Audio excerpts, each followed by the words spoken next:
आना हुआ है इस संसार में, जाना है एक न एक दिन जरूर। कितना हो दिन रात कमाएंगे, एक अधेला साथ नहीं जाने वाला है। अंततः कहीं हमारी दुर्गति नहीं हो जाए, ऐसा विचार करके उन्होंने निर्णय किया किनकी शरण में जाना चाहिए। तो जैसा भगवान श्री राम के जीवन में आया कि उन्होंने 5 वर्ष की उम्र में गए थे गुरुकुल और 25 वर्ष की उम्र में निकले थे गुरु विश्वामित्र के, वहां से लौट करके आए थे। 20 वर्षों तक गुरु के चरणों की सेवा की। बचपन में गुरु वशिष्ठ का सानिध्य मिला है। अगस्त ऋषि के दर्शन भी बीच बीच में होते रहते थे। 14 वर्षों का वनवास मिला, तो 14 वर्षों के वनवास काल में भी पूरा जीवन अगर पढ़ेंगे तो पता चलेगा। इधर से जब गए तो भारद्वाज ऋषि के दर्शन में किए, वहां से आगे बढ़े तो कभी अत्रि मुनि के दर्शन किए, कभी सर्वंग ऋषि के दर्शन किए, कभी वाल्मीकि मुनि के दर्शन किए, कभी अगस्त ऋषि के दर्शन किए, और कभी पुष्कर तीर्थ में गए तो मार्कंडेय ऋषि के भी दर्शन हुए। बार बार 14 वर्षों का जीवन रह करके, ये 14 वर्षों के जीवन में 1 वर्ष उनके परेशानी का जीवन रहा, लेकिन शेष जो 13 वर्षों का जीवन रहा तो सदैव वो ऋषि मुनियों के बीच में घूमते रहे। क्योंकि जब जैसे ही लोगों का जीवन जुड़ता है संत महापुरुषों से, उनका जीवन आध्यात्मिक ऊर्जा से भर जाता है, और जिनका जीवन आध्यात्मिक ऊर्जा से भर जाता है उनके कदम कभी लड़खड़ाते नहीं। विकट से विकट परिस्थिति में भी कभी कदम नहीं लड़खड़ाते जिनका जीवन आध्यात्मिक ऊर्जा से भरा हुआ है। 14 वर्षों के बाद भी लौटे थे तो आप लोग जानते हैं, आध्यात्मिक ऊर्जा इस प्रकार से भरी थी कि सबसे पहले वो जाते हैं माता मंथरा के पास और कहा कि तुम तो वही माँ हो ना जिन्होंने बचपन में मुझे खिलाया था, तुम्हारा स्थान तो मेरा राजमहल में होगा। जिन्होंने 14 वर्षों का वनवास दिलाया था उनको राजमहल में डेरा दिया। माता कैकेयी जो कहती थी मुझे सजा दो, दंड दो, दंड दो, और दंड क्या दिया? तो यही कहा था भरत को कि भाई भरत, जिस माँ ने तेरे जैसे बेटे को जन्म दिया मैं उनको सजा दूं? जो संत पुरुष को पैदा की है उसको मैं सजा देने का हकदार नहीं होता हूं। और तेरे जैसा बेटा भी तो उस माँ के लिए बहुत सारा प्रायश्चित कर लिया है। माँ ने जो कुछ भी किया बेटा प्रायश्चित कर लिया, फिर मैं उस माँ को कहां से दंड दूं? तो इस प्रकार भगवान श्री राम का जीवन सदैव गुरु के सानिध्य में। जिस दिन धनुष भंग करने के लिए भी गए थे सीता स्वयंवर में, सारे राजा महाराजा अपनी शक्ति लेके जाते थे।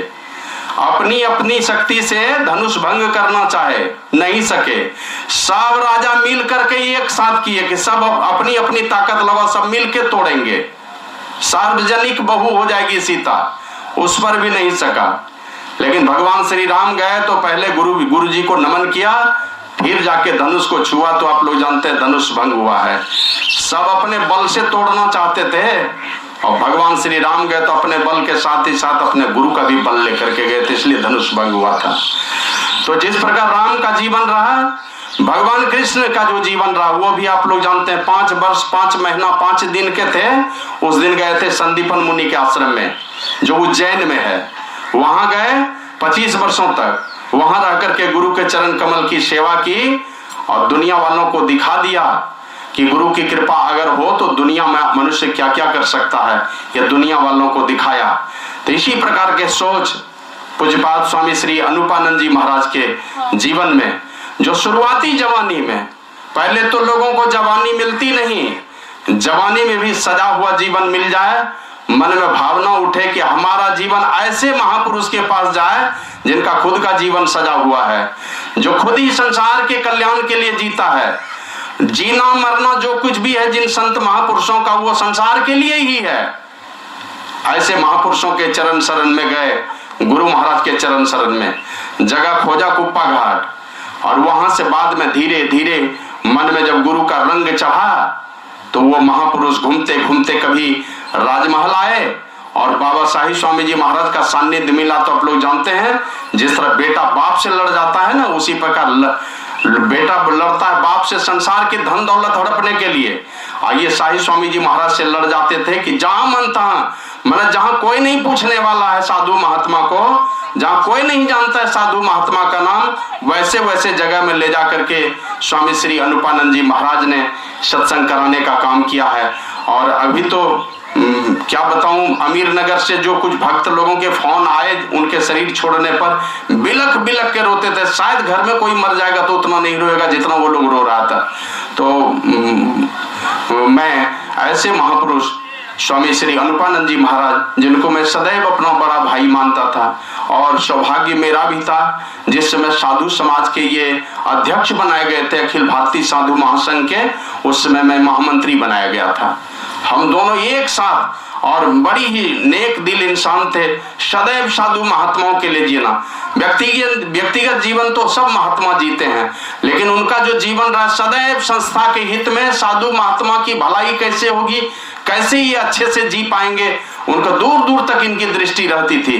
कौन महात्मा कहाँ है, सब लगभग सबका ख्याल रखते थे, ऐसे महात्मा थे। और मुझे एक छोटा सा सौभाग्य मिला था, जब ये जमीन खरीदे थे ना, तो मुझे लगता है कि शायद 4000 रुपया या कितना रुपया हमने भी दिया था उनको सहयोग के तौर पर।